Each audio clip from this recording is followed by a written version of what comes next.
Are you ready? Ready. All right, let's go. Kevin here, top 1 financial advisor and best-selling author. We are here to talk about the stock market.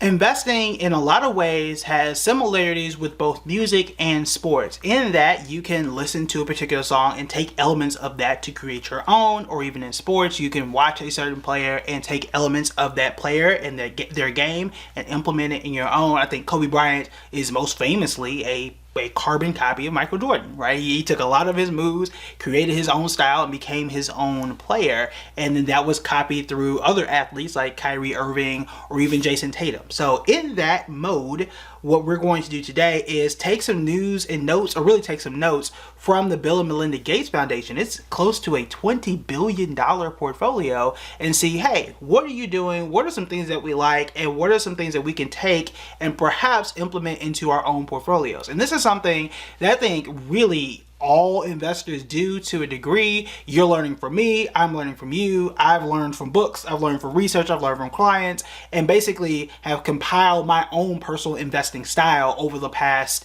like 10 years or so. And what I like to do here is see what other billionaire investors are doing and say, look, again, what are you investing in? What do I like? What don't I like? And what are the pieces that I might want to implement and take and learn from and add to my own portfolio? Okay, so let's go ahead and go into it. So again, this is from the Bill and Melinda Gates Foundation. You can find this on their 13F. Now, I can get into what a 13F is. Essentially, it's a filing once you invest, I don't know if it's 100 million or whatever the ridiculous high number is, they have to file this. Now, I did a video in the members only where you can find out several ways to find out exactly how these people are investing, what are they buying and what are they selling. So feel free to join the members only or even review that video if you're already in it.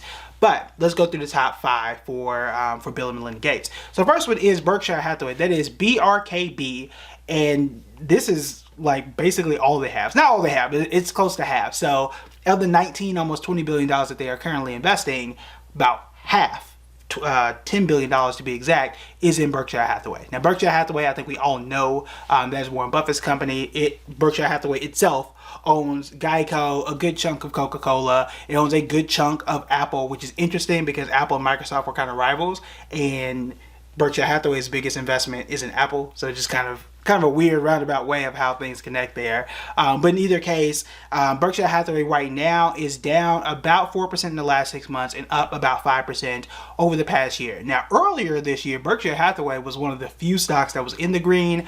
Obviously, especially in July, a lot of the stock market has caught up and kind of eroded the shine from Berkshire Hathaway, at least this year. Now, over time, we know Berkshire is golden, right, for the most part. One of those companies, you can't say it's undefeated, but again, it has a really good track record compared to everybody else.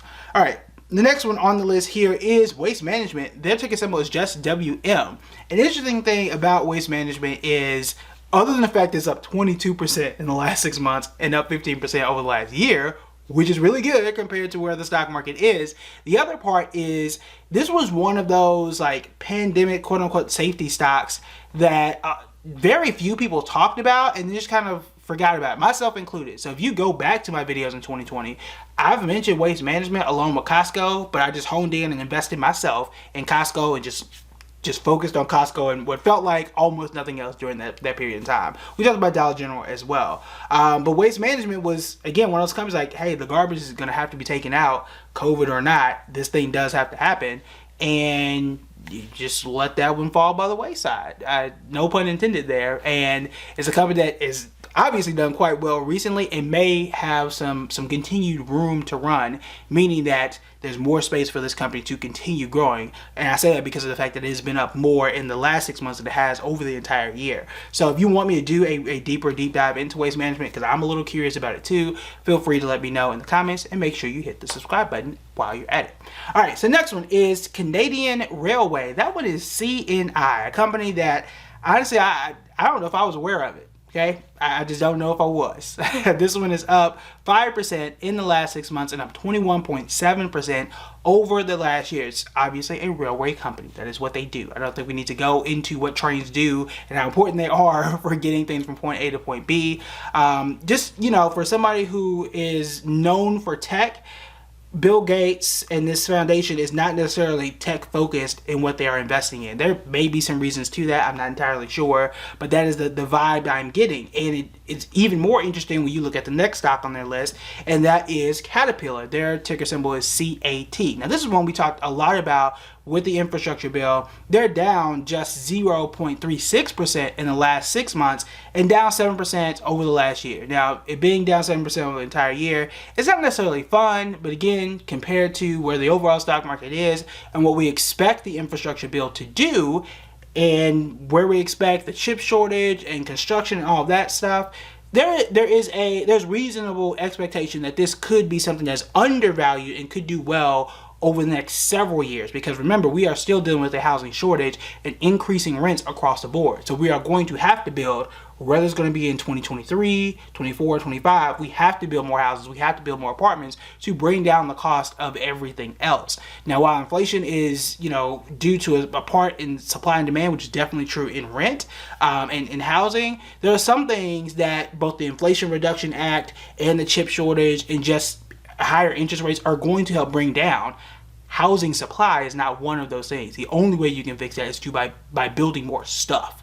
And Caterpillar is one of those construction companies that can help you to build more stuff. And again, the infrastructure bill, I know it's old news, but that money is going to start to roll out over the next several years. So Caterpillar is just something to keep on your list. It's not anything, if you're looking to make money right now, don't know if that would be the one, but this could be. If I were to look at something that was undervalued, Caterpillar on this list would probably be that one.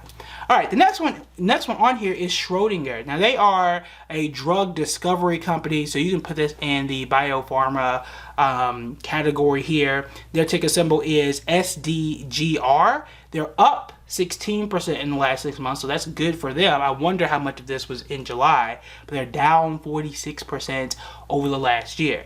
Now, the interesting thing here is, now of the five is obviously the worst one, and the thing here is this is their smallest holding of the five. So again, close to half of this entire portfolio is Berkshire Hathaway. Okay, everything else is limited to smaller shares or smaller amounts of this overall pie, with Schrodinger, I guess, being the riskiest one and having the smallest share there. So that's just interesting to look at. Now, we are not billionaires here. If you are, holla at your boy. If that's the case and you're watching these videos.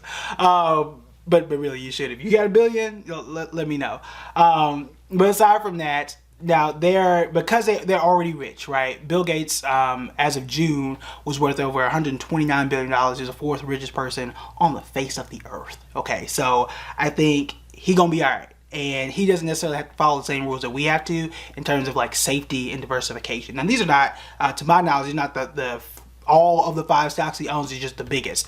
And while I personally do not suggest that us regular people have half or 40% of our money in one single stock, he can do it, because I mean, this is the foundation's money, and again, they got 19 billion. They're going to be fine in either case. So that's one note that you probably don't want to take away, but it's just interesting that in terms of growth, there are different ways to do it. Outside of Schrodinger, if you want to call that a tech company, I probably wouldn't. You got pharma here, you've got kind of construction, infrastructure with waste management, and CNI and Caterpillar, which is interesting, and then you've got finance and Berkshire Hathaway. This is not like Berkshire Hathaway, where it's like 30-40% of Apple, which is tech, right? So it's just different, interesting. I'm curious to know which one of these stand out to you. I think the one that probably stands out to me the most is waste management. Again, it's just a company that just most people just aren't thinking about, and it is something that you do need. When we talk about safety and perhaps dividends, I have to look and see what the dividend rate is, if they even pay it. It's one that just like boring. It's been clearly making money and just does not get enough shine and attention. So that's the one that kind of raises my eyebrow the most. So if you want me to do a video on any of these, Berkshire, Waste Management, CNI, Caterpillar, and Schrodinger, feel free to let me know, and I would enjoy doing a deep dive there. But let me know what you are thinking. What did you learn from the Bill and Melinda Gates Foundation, what they are investing in? Do any of these stand out? Do you own any of these outside of Berkshire Hathaway? That's the popular one. That's the easy one. Most people do own it. I know my kids do. I think I have it in my Roth IRA as well. So let me know what you think about these five, and is there any other billionaire that you would like me to cover, and I will see if I can cover them. Some people you just can't track. So fortunately for us, this is one of the foundations of things that we can get our hands on. And again, if you want to learn more about how to find out this information and break it down, feel free to check out the members only. We did an entire video on that, and we did a series of websites that I use to help me become a more informed investor. And we're going to cover another one in the next few weeks. All right, that's it for me. Talk to you later.